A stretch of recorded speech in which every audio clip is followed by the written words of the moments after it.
Stava percorrendo a ritroso la Venezia-Monaco ed è scivolato lungo la via degli Ospizi del Parco Nazionale Dolomiti Bellunesi, finendo in una forra del Cordevole che non gli ha dato scampo. È morto così un escursionista tedesco di 57 anni, per il quale poco dopo la mezzanotte sono scattate le ricerche. A dare l'allarme la moglie della vittima, preoccupata perché la traccia GPS del suo percorso, che stava seguendo da remoto, era ferma da diverse ore nello stesso punto. L'interruzione della traccia all'altezza della Val Fogarè, uno dei selvaggi e impervi canyon che si affacciano sul Cordevole, all'altezza della caserma forestale di Candaten, in comune di Sedico. È lì che stanotte si sono concentrate le ricerche del soccorso alpino e dei vigili del fuoco, che hanno perlustrato la parte media e bassa della valle finché attorno alle 3 non sono stati individuati galleggianti nell'acqua, una felpa e del denaro.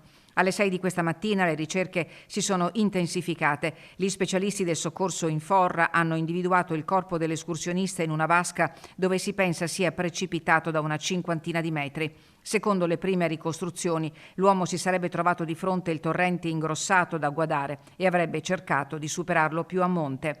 La salma è stata caricata nella barella stagna dei forristi e calata con una piccola teleferica fino allo sbocco della valle. Vista l'impossibilità di attraversare il Cordevole in piena, l'elicottero dei vigili del fuoco ha caricato la barella che è stata trasportata in località Salette, dove è stata affidata al carro funebre.